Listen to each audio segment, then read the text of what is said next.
নমস্কার বন্ধুরা, আজ আমি রুটির সাথে বানাবো তড়কা। তড়কার জন্য আমি কলাইয়ের ডাল, ছোলার ডাল আর কাবলি চানা আমি ওভারনাইট ভিজিয়ে রেখেছিলাম। সেটা আমি প্রেসার কুকারে নুন দিয়ে সেদ্ধ বসিয়ে দিলাম। আমি 5 থেকে 6টা সিটি দিয়ে নেব।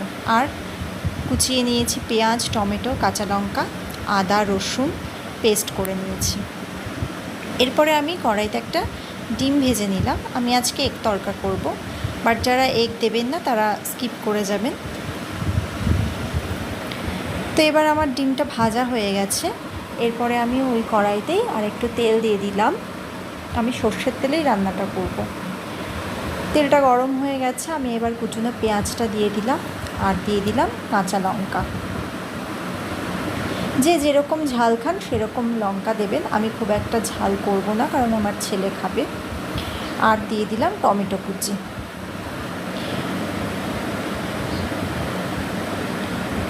একটু নাড়াচাড়া করে নিলাম।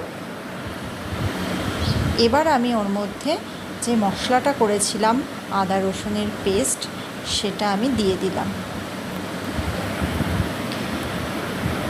আর তার মধ্যে কিছু গুঁড়ো মশলা আমি অ্যাড করব। জিরে গুঁড়ো, ধনে গুঁড়ো আর লঙ্কা গুঁড়ো।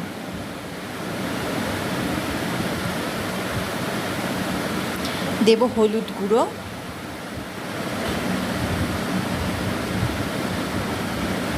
এবার সব কিছু ভালোভাবে নাড়াচাড়া করে মিশিয়ে নেব।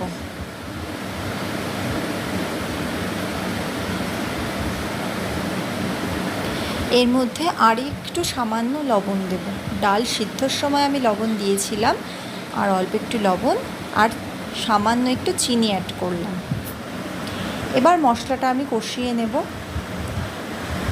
মশলাটা আমার কষানো হয়ে গেছে, তেল ছেড়ে দিয়েছে। এরপরে আমি সিদ্ধ করা ডালটা, তড়কার ডালটা এর মধ্যে দিয়ে দেব।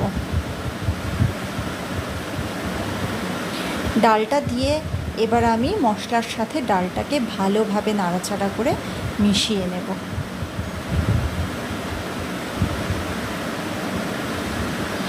এর মধ্যে আমি দিয়ে দেব কাসুরি মেথি।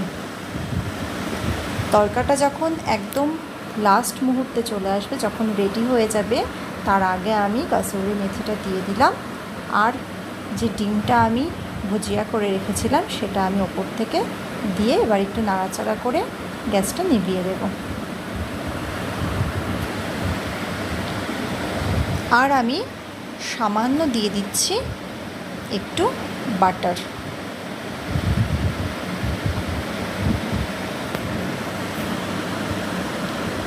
আমার তড়কাটা রেডি হয়ে গেছে, আমি গ্যাসটা নিভিয়েও দিয়েছি।